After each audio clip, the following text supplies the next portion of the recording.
Hello YouTube and welcome back to the Nitro Addiction. How's everybody doing on this beautiful, beautiful December night? Hope you guys are having a good day, and give me a minute to get the computer fired up and we will get this show on the road. Look at that beauty. Well, would you look at that? Just look at it. Alright, enough clowning around. Let me get the computer fired up and we will get this going.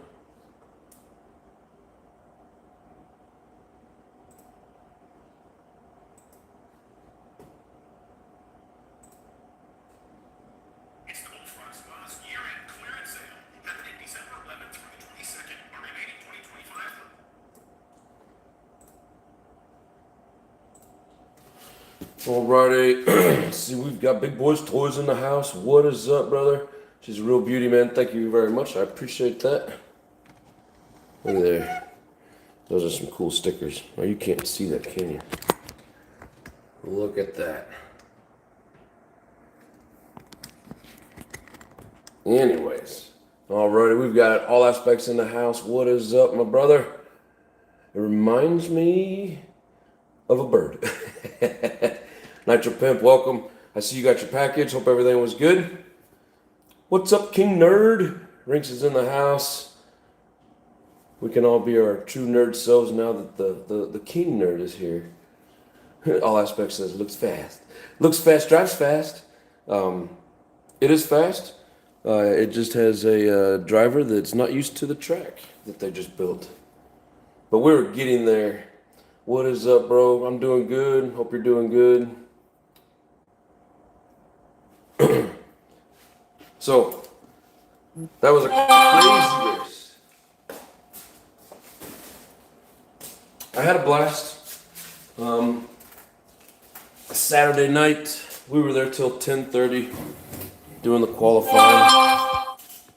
I had like race number 1 and race 24 out of 30, so the beginning and the end.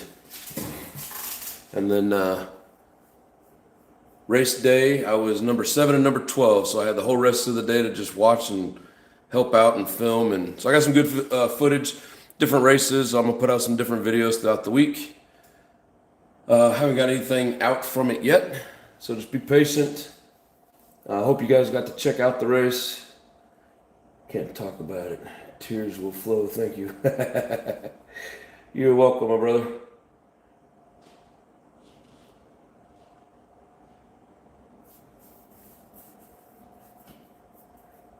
Let's see. I'm doing that picture. I was rough looking. Dude, when I said the sun was in my eyes, I mean it. The sun was in my freaking eyes. There's nothing but sun out here, and I didn't want a goofy ass picture of my straw hat, so I got a goofy ass picture of just me squinting in the sun. But yes, that was a bad picture for sure. But you know, I'm old. Doesn't really matter. Looks like a ship. That's funny. But anywho, and to that package that you sent, Pimp, it looks like it's going to show up tomorrow. So if it does, we will put it in the live tomorrow. We'll open it up and see what we got. So be sure and tune in tomorrow evening. Just so you guys know, I'm not going to be doing any wrenching today. We're just going to be doing some talking and probably not a full show. I am exhausted. Haven't got much sleep lately and had to work today. My Nitro Compound sticker got all dinged up. One thing bad about racing, it tears up the pretty stickers. On both sides.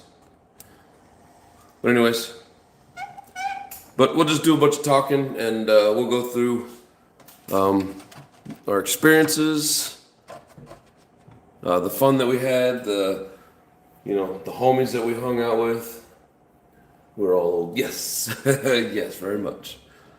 I don't know if you guys were watching that main last night, but every time they switched over to that camera off to the side where it was showing them kicking around that hairpin turn and shooting down the straightaway, every once in a while you could see me marshalling there or standing in the way.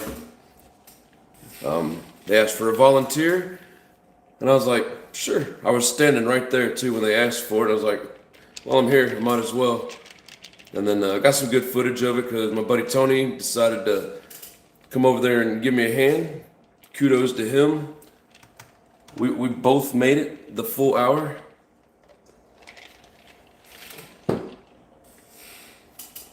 Let's see. The alignment is off on the Truggy a few degrees.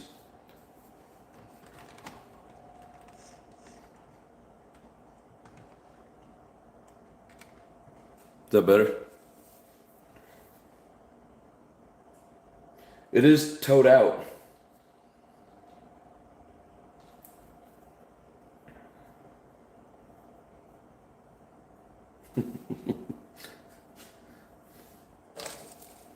But like I said, we had a blast with this.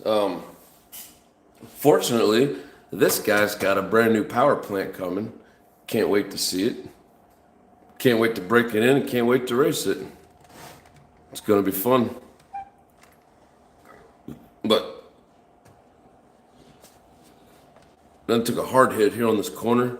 I don't know if you guys can see it in the video, but it creased my body there. Steve, what's up? Nice racing, says Steve. Thank you very much, bro. I appreciate it. Not bad for a newbie of my stature, and that being a completely brand new track. Like, so many angles, so many crazy jumps. The one jump on the back right corner where it's like a jump into a turn. I mean, and it was at an angle hard to get used to. Now, I'd never been to a race like this, and it was controlled practice. I mean, because you stand there and wait in line forever as it is. So we had 5-minute practice. For every entry you had, you got 3 tickets. So I had 6 tickets between the 2 cars to go wait in line and get on the track. That's 30 minutes of run time. That is not enough practice for a newbie like me to get used to that type of layout. Those guys have been doing this shit for years, so it's like it's nothing for them to get on a new layout because they've seen so many different layouts. They're all about the same, just different pieces and different parts, right? In different areas. So some of them adapted to it really quick. Practice day, I did nothing but really sucked. Qualifying, it got better as the day went on. And then, of course, racing. I had my best runs during the actual race. But, that was after literally, 25 minutes of practice time because I only got to use 5 of those tickets. I didn't have enough time. And then, 3 5-minute qualifiers for each. So 15 minutes apiece of run time on that track on Saturday. And they were spaced out so far, like, you forget everything that you figured out on your first run. So like starting all over again. And then on the mains, I had a 12-minute main with the buggy and a 15-minute main with the truggy. That's all the run time I got on that track. So for those of you that saw it and, complimented, thank you very much. We tried. But like I said before, I knew it was all the fast guys that normally are in a class above, and us sportsman guys would run, a slower class. All the fast guys that weren't pro moved down to the sportsman. So I was competing against a lot of really fast people. No excuses. It is what it is. And we placed about where we are, towards the bottom, but I knew there's a few people I could beat, and I beat the ones that I thought I could. So I was happy with that. And it was challenging for, all of it. Yeah, for those of you that never run a track, especially one that technical, it's a blast, but it is one hell of a challenge. People were cutting that corner in the air. I know, I was watching them, and I got some good footage of that on the back bleachers. I'll be putting out a video here pretty soon of a buddy of mine. It was a pretty good video. I've never done this type of layout before of how this video is coming out. So I hope you guys enjoy it when it does. Within the next, I'm going to try and work on it tonight and get it put together and put into YouTube. So we'll see how it goes. And I didn't have time to get the GoPro ready, so I didn't do any GoPro footage. It was all for my camera. I'm going to work on that probably this week, and I think I'm going to take it home with me over Christmas break and just try to figure things out and get good with it so that I can set it up and give you guys better videos. But yeah, that cutting that back corner, watching them do it, especially standing in the bleachers up behind and you can see down the track. You'll see in the video that I've got. It's really cool watching them cut that corner. And I did it a few times, but man, if you don't land right, hit the brakes right, and make that turn, it's all for nothing. What does Ryan Harris say? High risk, low reward. You know, it's high risk and it can be high reward if you make it. But if you don't make it, it's high risk and high nothing. You know, you get nothing out of it if you don't land it properly. So it was hard getting used to it. But there towards the end, especially with this, you know, because trucks are a little easier to drive, I was getting pretty good at that corner and starting to cut it and starting to get around it pretty good. But also it's like I would land it and just spin out. So, you know, got a few tinkerings to do to get the setup on this right. We just went with the box stock, and I made a couple of adjustments with like a little bit of camber and toe. But other than that, I left it as is. But no, it's a damn good truck. Highly recommend one of these Technos. Yeah, there was no room for error the way some of them were cutting it. Oh, I'm telling you, man, it's a very difficult. And when you're up on that driver's stand, I mean, it's not as big as the Nitro compound, but it's a pretty good sized track, and it is hard to judge that corner. The one that gave me the most trouble was the back left. It was like that huge step up. Man, when I got it, it was beautiful and it felt good. Like you can feel it, you know. You hit that thing and you get around that turn, and it's just like, oh wow, look what I just did. And then you're thinking about how good that was, and then you start messing up moving forward. That's something else I realized this weekend. I got to quit thinking about the past, whether I did something good or I did something bad, and keep focusing on the task at hand, which each task is each corner, jump, stair step, whatever it is, you know. You got to keep moving forward with it.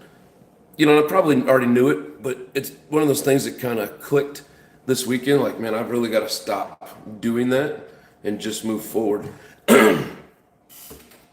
Sorry, the voice is still fucked up from the cold that I had, and then all the shit this weekend. Yeah, still a little scratchy. But I learned a lot on that track. And in the short period of time that I got to run it, I did a lot of marshaling and standing around watching. And there's a lot of things that, you know, it's like you see it and you're like, oh, I'm going to try that. And then when you get out there, you forget all about it. Or you do it once and you're like, okay, that was cool, that worked. And by the time you get back around there again, you don't have the same lineup, you don't have the same traction. You know, something's not working properly, and you try it and you just hit and bounce, and it's I don't, them guys like Ryan Mayfield's a machine. I didn't really have any interactions with him, but my first encounter with him, he was marshaling, and I had the first time I had this out, and I flipped close to him, but it was out on the track, and he had to wait for cars to go by, and by the time he got to it, it died. And I was like, oh, that's great. You know, but we got it fired back up and put back out. When you got a 5-minute practice and you flame out, man, by the time they get it fired back up, you've done lost a minute of your run time. So it was a difficult weekend, but we had a good time. I didn't really meet Ryan Lutz, but it seemed like I was always in line real close to him. So I got to, you know, see him in person. He is a tall, skinny guy, like way taller than what I thought. And I did tell him, you know, I just happened to be walking by, and I told him, you know, I appreciate what he does for the hobby, and I liked his website. And he said, thanks, I appreciate it. And that was it.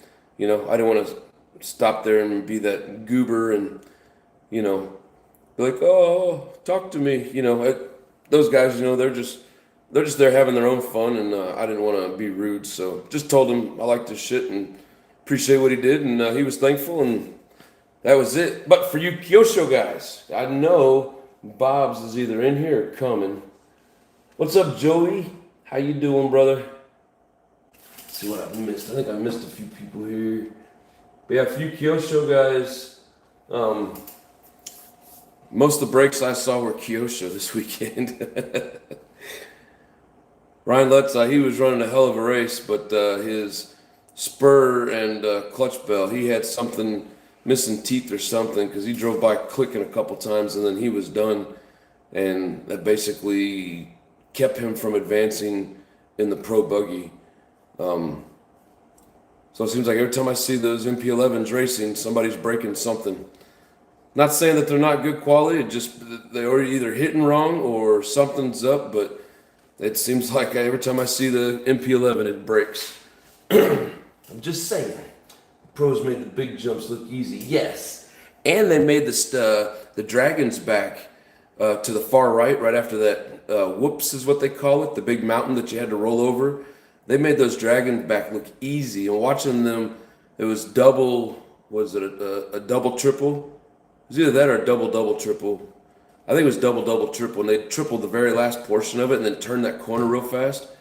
My God, that was amazing watching them do that. And like, I try to go through there and it just bounces me all over the place and I can't keep it straight.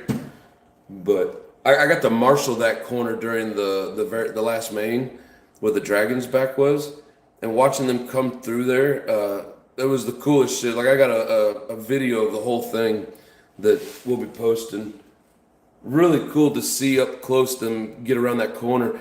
And it's funny because it was a tight hairpin turn and then the pit stand was just past it. So you watch them turn after turn, tight, and then they all of a sudden just slide out and drift right into the driver's stand. It was amazing watching them drive.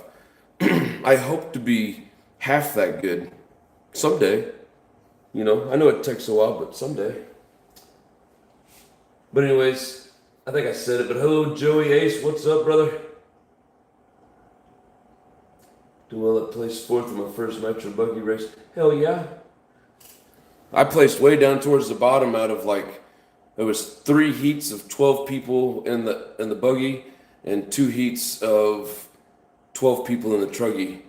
And I got 7th in the buggy, I think it was, and 9th in the truggy or something like that. So I was way down at the bottom, but man, there's a lot of good drivers ahead of me. So I'm going to practice that track coming up here pretty soon and try to get a lot better. I was nervous, and the rookie drivers who like me had RCs our whole lives, first time racing. Dude, it's hard, man. You need to get yourself a truck. They're badass. Hello from Denmark, says Henrik Sørensen. I hope I said that right. If not, sorry. Welcome to the show. Appreciate you. Hope you enjoy. If you do, don't forget that thumbs up and subscribe. But yeah, we had a blast. Joe, you know exactly what I mean by when you get up on that stand and the nerves kick in and the hands start to tremble. It's very hard to control a car when your hands are trembling.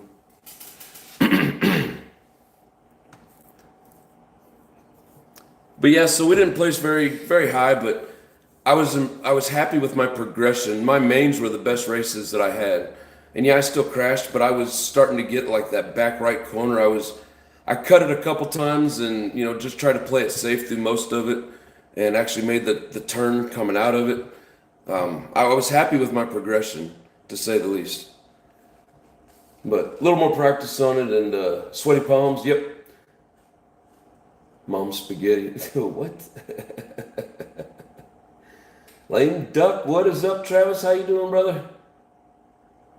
Yeah, sorry I didn't respond too much to you this weekend, man. I was pretty freaking busy.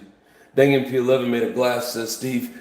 Pretty close, man. I've seen multiple breaks. Peyton, who's been in here, and he was at the race as well, racing with the pros.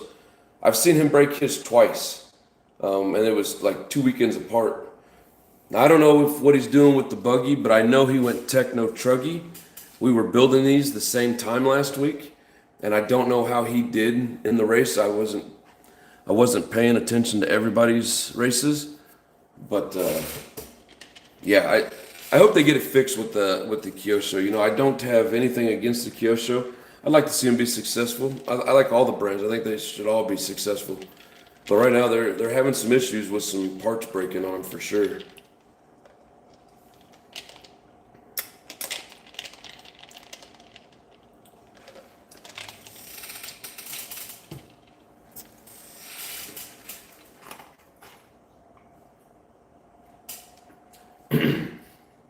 Hell yeah, Lynn Duck says he knows I was busy. Dude, I got there at 7 o'clock Saturday morning, and I didn't leave there until 10:30 Saturday night. I got back there at 7 o'clock Sunday morning, and I didn't leave there until 9:30 Sunday night. Busy, busy, busy. Used to race electric, but the last year it's been nitro. Nitro is much more fun. I think so too. And I mean, I get it that people say, oh, electric's so much faster, blah, blah, blah, and easier. I get it, but nitro, there's just something about it. You know, you have to make it, you know, you have to maintenance it, tinker with it, make sure it runs properly to be successful with it. There's something about nitro. Team Associated Buggy placed second and third, I think. Yeah, they did pretty good. I also saw a couple of those break. And all the guys there were, the 10th scale Team Associated, I mean, they're gold. 8th scale, you'll hear it from all the racers. The 8th scales, they're just not as durable. But yes, there was some really good racers there that, if you're not crashing them, if you're landing the track and driving your race like you should, you ain't got to worry about it. But for us newbies that crash, that's what these are made for. These are for everybody. You can win with them as a pro, but you can keep it together as a newbie so that you can keep practicing to become that pro, or whatever your goals are. I mean, these things are tanks, and as much as I've bounced them and flipped them and cartwheeled them and slammed into other cars, I don't know how many times collided with other cars, head on, to the side, whatever, it doesn't matter. These things are freaking tanks. And it doesn't seem to take much adjustments to match any track. At least in my case, these solid, hard packed, low grip tracks, these handle really well. And man, that track grooved up really well last night. And all weekend long, it just kept getting better and better. And that's probably why I did better in the mains than I did any other time, because it was starting to get that groove. But man, at the end of the night last night, after that hour-long main, you could see the blue, and it was really cool. You see the stuff on YouTube, you hear people talking about it, but being there, nothing beats it. Let's see. I like the 300 break-in method. Really breaks the engine. The 300-degree break-in method? I mean, I've heard of people doing it, but yeah, I mean, that's pretty warm. I know it's a joke. Oh, I know what you're referring to. You actually have to have it at 350 degrees while idling. And then when it breaks, you can just claim that it has a aluminum foil rod. I remember that video, brother. That was funny.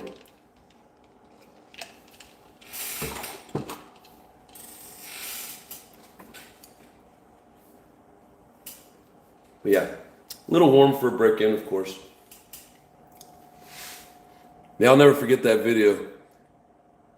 That thing was sitting there going at idle, and he was showing the temp of 350 degrees.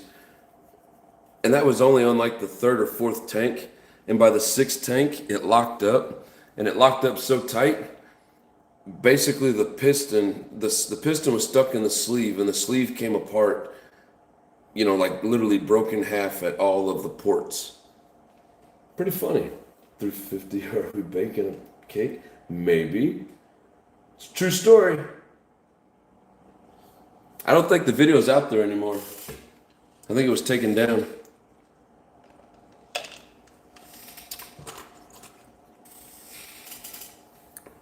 If you can't find it, it didn't happen, right? But, anyways. Let's see. Anything else to talk about with this? No. The buggy did really well. It was more the driver that sucked than the buggy. The first qualifying I did, it was like driving on ice. So I changed out my tires and I ran the Raw Speed Mach 1s, super soft long wear. My traction got a lot better, but my driving didn't get much better. Just saying. And I am a new member to the Raw Speed community. I've always had Raw Speed product, but I'm now signed up with Raw Speed. It doesn't mean I'm like a signed racer, but I am basically have a contract with them, and the only thing that I can run is Raw Speed. So they now have, well, I guess they've always had it, but I've got a body that we're going to get painted up. I can burn off my practice tires. I just can't race with them. So any tires that I have that I want to burn up, I can do in practice. Right now, mainly it's just bodies and tires. Maybe new product to come out in the future. You never know. If they do, I'll have to run whatever it is that comes out, which is cool because the tires are really good tires. And the bodies they're a little sleeker than this. They're a little more racing style. Like kind of got like a little mohawk down the middle of it, and it's smoother. So it'll be a little more aerodynamic. I'll end up getting another one of these and just kind of giving a nice paint job for when it sits on the shelf. But I love Raw Speed tires. I always get good grip on the tracks around here. And I mean, that's my only experience with them is down here. Hopefully, if I go anywhere else, which eventually I will, I can get just as good a grip there as well. Hello, everyone. Hope you're having a great day. Hope you had a great race weekend. But now that I'm saying this, you're talking about it more. It was a good race weekend. Had a lot of fun. And if you've never been on a track that is that fun, flowing, and technical at the same time, I mean, you don't know what you're missing. Like, it was just the funnest thing that I've ever done. And I've done a lot of fun stuff, but that race was really cool. Let's see, what engine do you run? So in this one, I have a block. I don't know if you can see that. And then in the buggy, I have an 83. And I even have an FX on the way. So tomorrow night, it should be here. It's in town right now. It'll get delivered to me tomorrow. So be sure and tune in tomorrow, and we're going to check out my new FX engine that will be the new power plant for this. And this block engine will be my practice engine for either one of them. And then my 83 and the FX will be my racing engines. Less wheels fall off this race. There was a couple of them. And I tell you, with these Techno wheel nuts, they got a nice serrated edge on the inside of them. I didn't have any issues with these.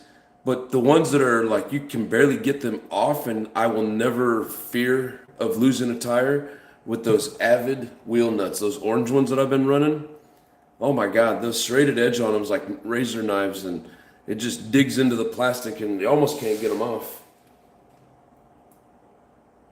Let's see, Lame Duck says, just a question. If you're not a racer, these kits are so much better than the RTR. Would you recommend them for just bashing around like an RTR? Just a question. So, there's a couple points to this question. It's a good one.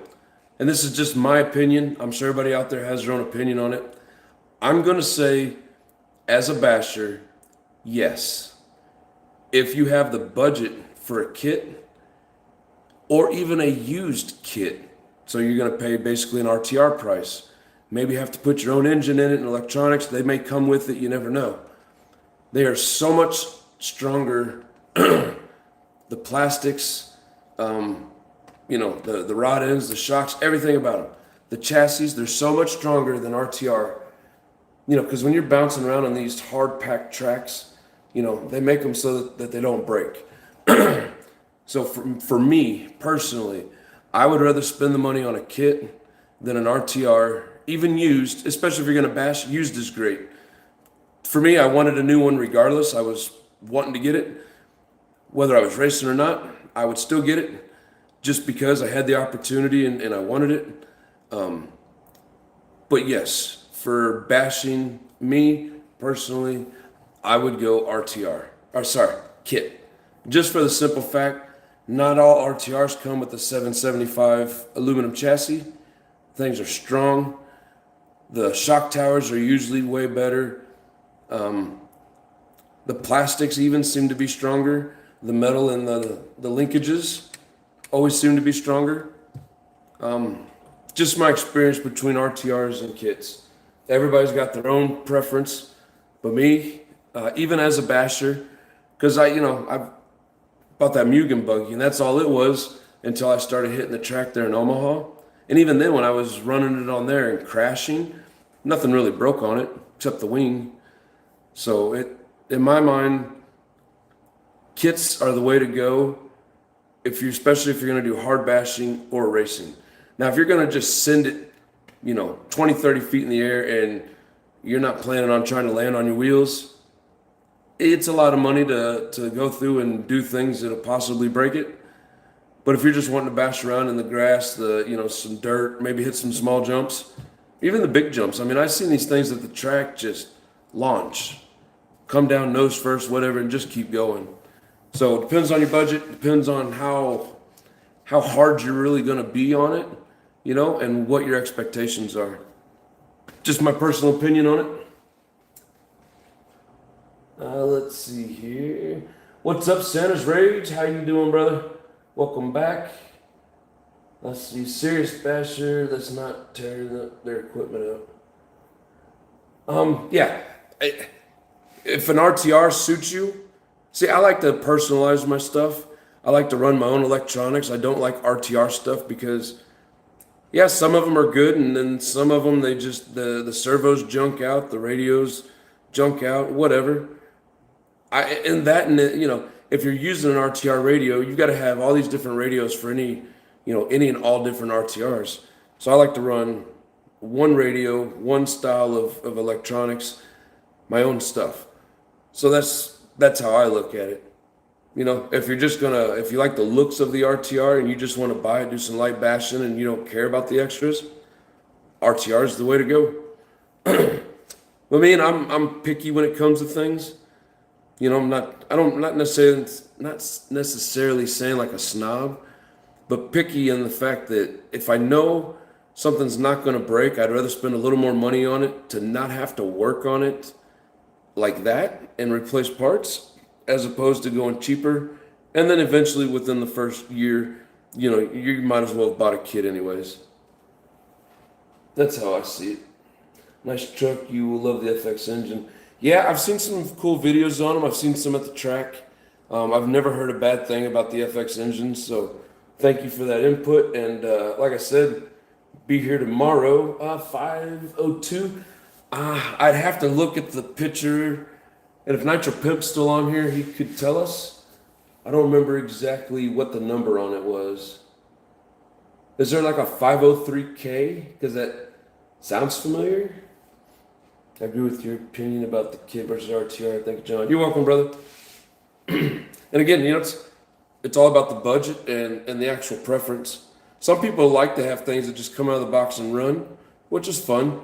And then some people like to have the stuff that they can tinker with and build to make their own. That's how I like to do it. Let's see, it is that time, so we are going to, wrong thing. We're going to gift out some memberships. Hell if I know. Let me look at the video. I know it's the boogie ass diamond ceramic. Nice. Let's see. Here comes 5 random memberships. Let's see who is the winners. Oops. Juka's a winner. Scion, I think is how you would say that. Rick RC Crawler, Michael Johnson, and Corey gets it again. Hell yeah, congratulations, guys. Here we go, we got 5 more. And boom.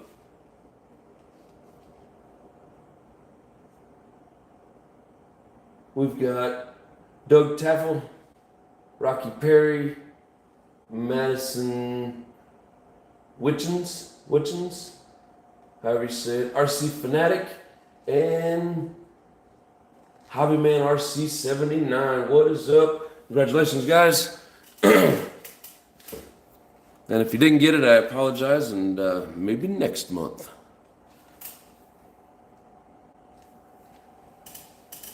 Hit Ring says, I got one. What'd you get? You got a present?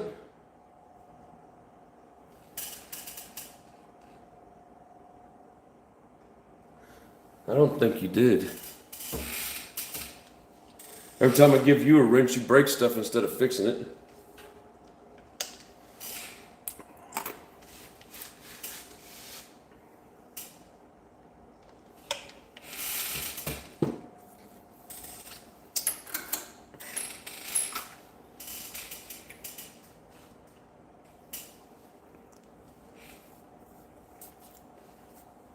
Let's see, what else was we going to talk about?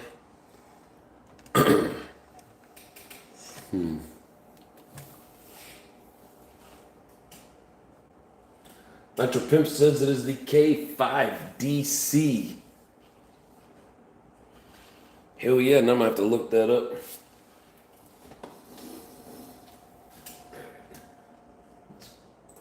Open up a new page. What was that again? K5DC, K5DC. K5DC FX engine.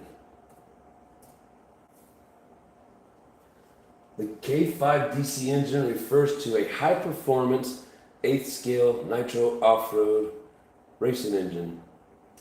Brand known for its European-made engines featuring a 5-port design, which is good because it's going in the truggy. DLC-coated crankshaft, ceramic bearings, and a refined carburetor for smooth, powerful delivery in competitive RC buggy racing. Hell yeah. We got key features: 8-scale nitro off-road competition engine, 5 ports, indicated by 5 in the name.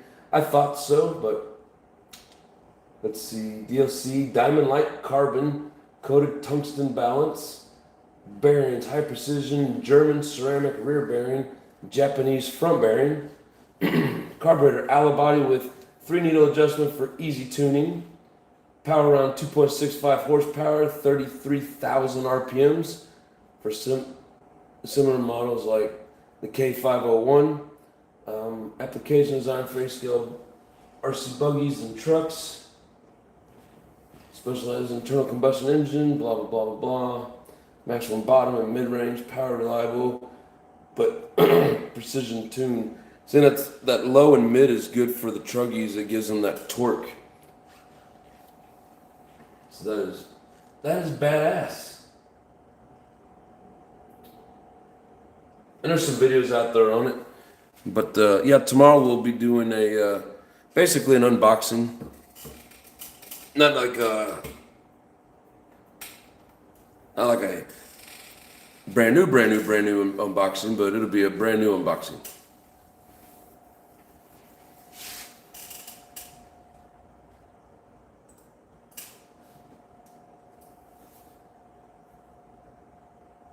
Not an engine, man jewelry. Rink's got himself a snap-on wrench. Well, thank God you can't throw up emojis with that. The K5 is a great engine. Yep, they all seem like they're really good, so I mean, I'd be happy with any of them, but yes. Run the K303 in my buggy, hell yeah. Sounds like that engine will be a boss. Yeah, I just hope I could drive it like a boss. It will be a new unboxing. It is new, as is the pipe. Hell yes. Yeah, I wasn't for sure if you had opened it or if it was brand new, but either way, man. for the deal you made. Badass. I do appreciate it. I'm excited. Can't wait to get it broke in. Yeah, so Adobe, the track, they've been doing a lot of Saturday racing, and I can never make Saturday because I'm working. I've been talking to them about doing Sundays. So I asked them yesterday, and it sounds like they're going to be doing more Sunday club racing and doing like a point series, and hopefully I get to do quite a bit more racing before it gets hot, because there's literally only like one scheduled race left with the compound, and then one makeup because it rained, and then I think there's a couple left at Adobe, but it sounds like they're going to kind of do something like even more, so I'm excited for that. So that's cool. I'll get plenty of chances to run this stuff. Want to hear high RPM? Watch this video. She's running lean and mean. Hell yeah. I just wanted the buggies. The one with the Royal is nasty fast. Oh yeah. Them engines have crazy power and torque. Very excited. It's going to fit real nice in here. It's going to be sexy. It's going to be real sexy.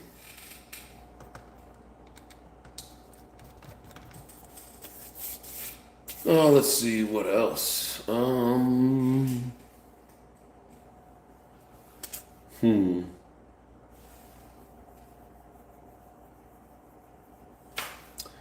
What else we got to talk about? I mean, really, in all honesty, I can't wait to get back to that track and do some more running on it. Try and get better, especially now they got it all grooved in. I mean, being as a brand new layout, it was a little soft and loose in the beginning, but man, now it is it's nice and grooved, as they call it. Ain't racing nothing outdoors here unless you shovel the snow off the track. Yeah, I'm coming home Friday to Kansas City, and today the wife told me it's like 23 or 25 degrees. So I'm gonna go freeze. The coldest I've seen here is like 40. And 40 back home is not bad, it's maybe a hoodie. Just depends. Sometimes it's, you can even go out in a t-shirt and be fine. But man, 40 here, whew, it is cold.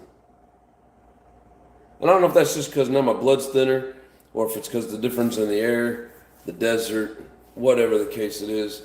But man, you can feel that it's different. I'm used to being in those cooler temperatures, but 40 degrees here is definitely weird. 40, I'm wearing shorts, exactly. 40 here, we open the shelters.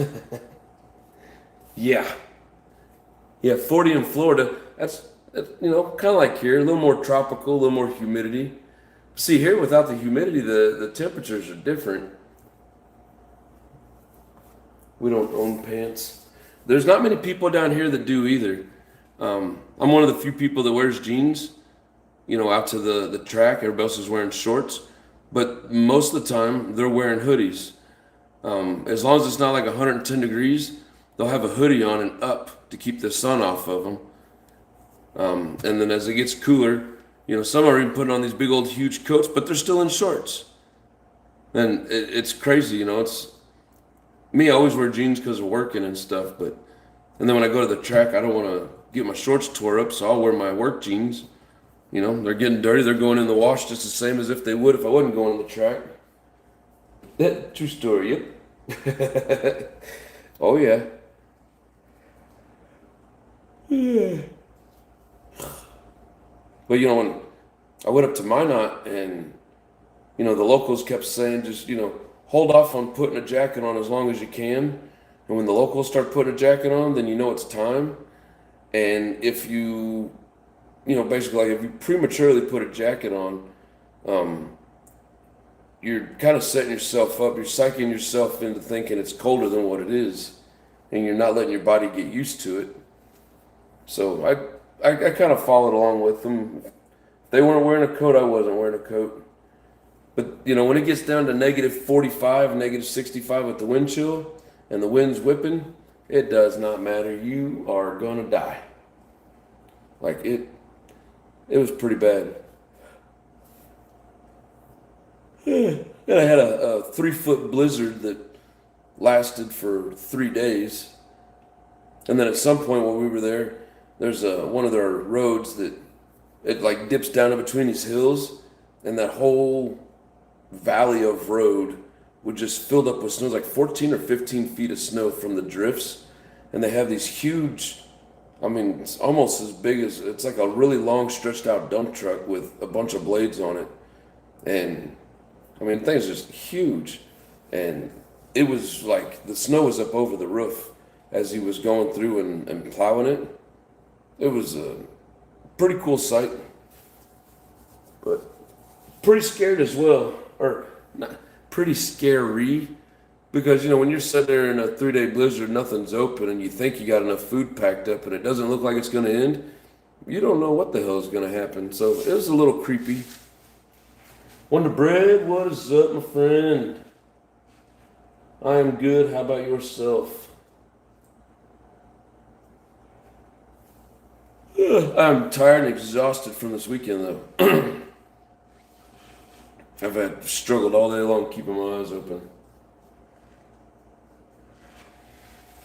What do we got? We've been on 47 minutes. We'll probably be on for about an hour or so, but I don't think I could do it too much longer. We're glad you're here, my friend. Thank you, thank you.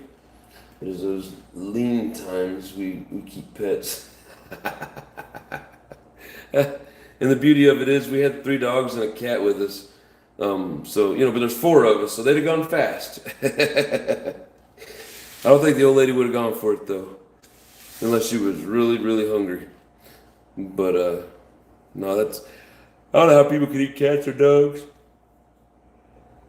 I wouldn't think it would be very good. You know, beef and pork are good because, you know, they just walk around or lay around and eat grass or whatever and crap. They don't, you know, they're not, it's not full of protein when you go to eat it, you know, like rabbit. Rabbit's very lean protein meat. But, let's see. NITRO ADDICTION, everyone. Nice racing this weekend. Thank you, thank you. It was a great time. Now, I don't recognize your name, and everybody's names have kind of changed. There's like an update or something with YouTube. What was your original name? I'm just curious if I've seen you in here before. You should try a track that a lap is about 9 seconds. Turns your mind to mush. No, I'm good. Yo, yo, yo, what's up, Bob? How you doing, brother? I kept a 200-pound dog for 10 years. He outlived our need to eat. He ate quite well. I mean, you know, once one goes up, got to get another one just in case. Oh, that's funny. Oh, Mario, hell yeah. Welcome to the show, brother. Yeah, it was a good time this weekend. It's crazy. I don't know what it is with YouTube, but every once in a while they do like a reset or something, and it turns to, so you have like a profile name and then you have your channel name. 2 different deals. And every once in a while everybody's name goes to their profile name and you have to redo it back to your channel name. And not everybody, but a lot of people.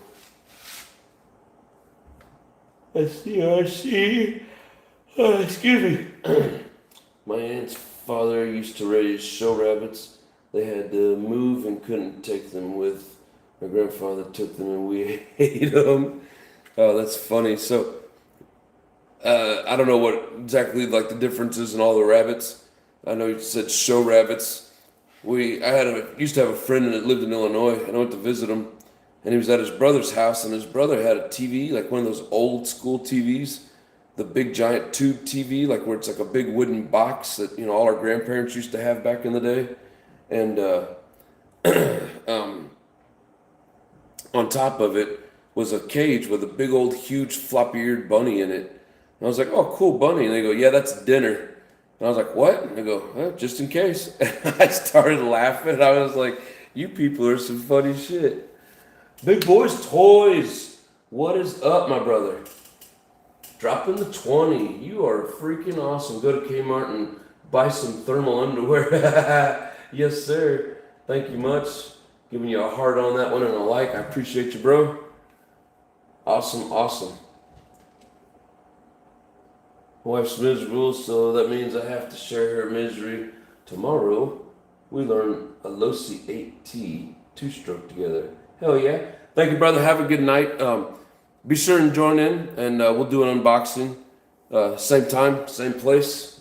So thanks again, brother. Talk to you later. Have a good night. Well, welcome, John. Thank you, sir. Do appreciate it. You guys don't know how much it means when people make small donations, or large ones, whatever you want to call it. But it helps out with the fuel. You know, it helps out with all the stuff that we do. So do appreciate it, and it also helps us get to go home and enjoy the cold weather in long underwear. So much appreciated. I gotta get me a drink. I'll be right back.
Let's see, it's getting really cold over here. We just got snow.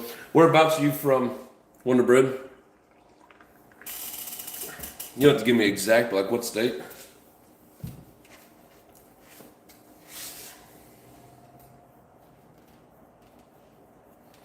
With everybody getting snow so early, well, I guess this isn't like early, but maybe we'll end up getting a white winter this year. New England near Boston, hell yeah. So let me guess, you say car instead of car? How do you say RC? Is it RCA? Oh shit. Sorry man, I had to. I used to know a guy from when I was a kid that went to church with us, and he had moved in from Maine, and he had the thickest accent. And, you know, just like the Bostonians, he, you know, parked the car in the parking lot. I know I suck at impressions, but, you know, you just listen to Dunny and Mark Wahlberg talk. But, no, it's good times. You know, being from Kansas City, I never think of myself as being from the South.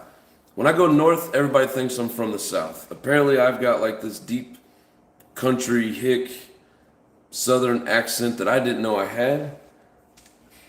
Yes, especially in Charlestown. Hell yeah. But apparently I sound like I'm from the South when I didn't know.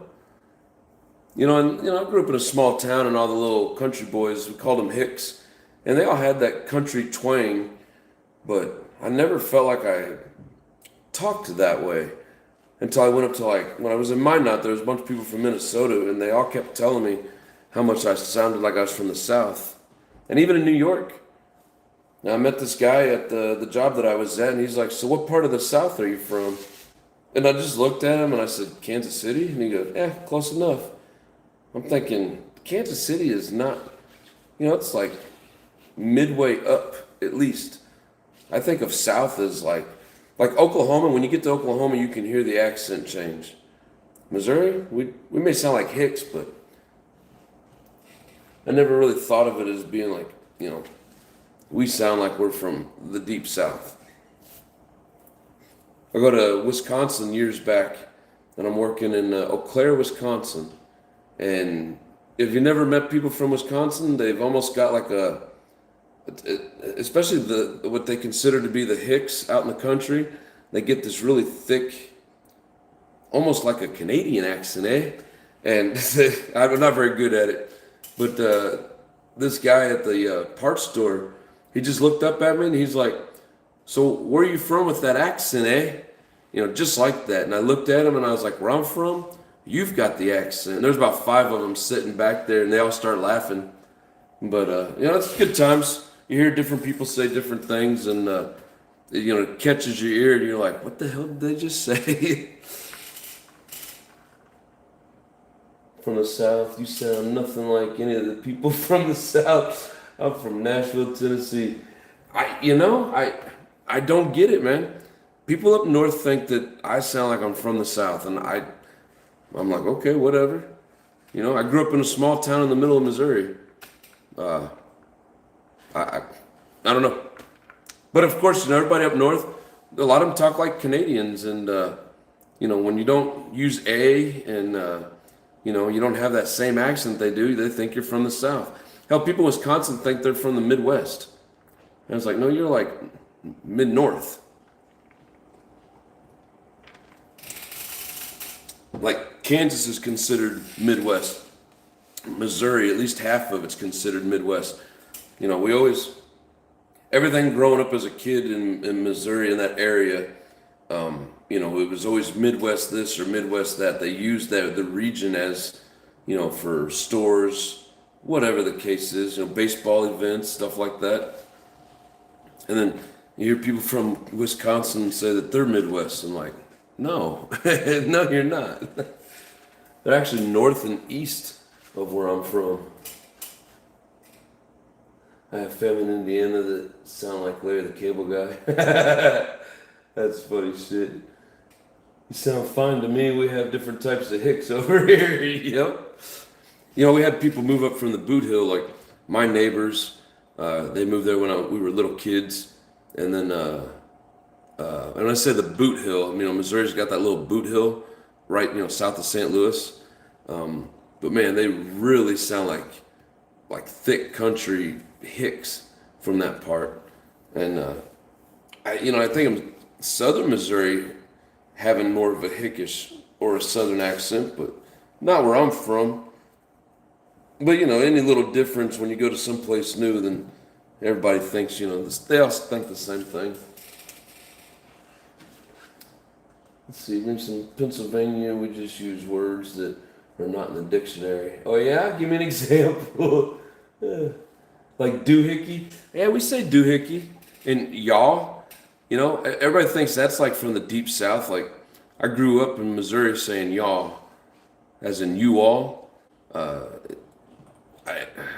don't know. Everybody think that, to say y'all, you got to be from like Texas and Alabama and shit. And it's like, no, we say y'all.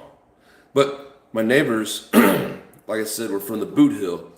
And their version of y'all, and I don't know if this is all of them or just these people, I don't know. But their version of y'all was yins. I remember the mom, we'd be in the back, because we had these huge backyards, and we'd be in the back of the back, and all of a sudden their mom would be yelling for them to come pick up some trash or something, and yins, get up here and pick this shit up. It always made me laugh. Like jeet, it means jeet. Luga, look here, check this out. Luga.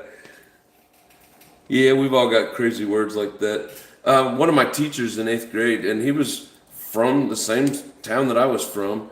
I don't know exactly where he grew up or where it came from, but he would always say, instead of miles per hour, he would say mile par. As shorten it up as much as possible. Mile per hour. He was doing about 50 mile per hour. I'm like, what did you just say? Everybody talks different no matter, whatever part that they're from. But that look at that's funny. Look here, check this. Look at Oh shit. Yeah, and then of course there's crazy slang everywhere you go. We've all got it.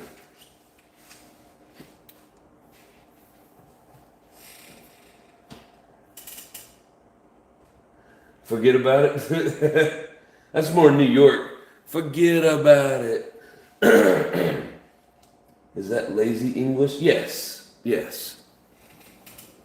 Well, then, not making fun of people from Louisiana, but you know the Cajun, the Creole, like watching what was the show with the alligator hunters, alligator people or whatever the hell it's called, and then Troy Landry. You know, listen to that guy talk is like the funniest shit. At the same time, sounds kind of cool, but listening to him yell, "Shoot him! Shoot him!" Man, it used to crack me up every time. And I got some guys working on the job with us right now that are from Louisiana, and none of them have that Creole Cajun accent. They kind of sound like they're from, you know, like Alabama, you know, parts of Louisiana that aren't the French, whatever. They don't have that crazy thick accent. So, and I think they're from like the Baton Rouge area. So I don't know where they got to live to have those strong accents, but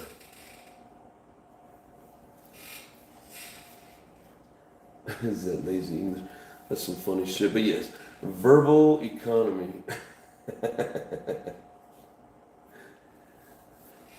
That's funny. Yeah, a lot of the people I work with are from Wisconsin because we have an office there. And this one girl, and even the guys, there was like this group, and we were talking one day, and I started like mocking them and saying "a" and you know just trying to sound like them. And this girl goes, "We don't talk like that." And I'm like, "Sure you do, eh?" And she just kind of laughed. And I was like, "No, we don't." About a few, 5 minutes later, whatever, she was saying something and said, "Eh?" And I looked over at her and I go, "You don't even realize you're saying it." And she's just sitting there laughing. And so I don't know if she was doing it just to joke around or if she caught herself and realized I was telling the truth. A lot of people don't realize what they're saying. Take it easy, man. I will see you tomorrow to see the FX, yes, sir. Have a good night, brother. We're getting ready to shut it down anyways. Like I said, I am tired. I'm not going to make you guys sit here and listen to me ramble.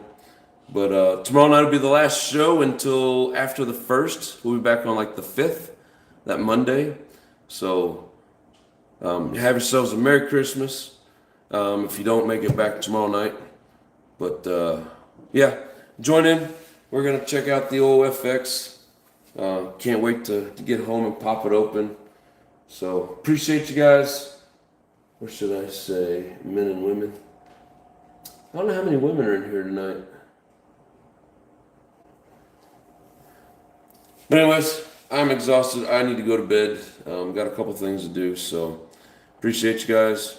The only thing left to say is much love and peace.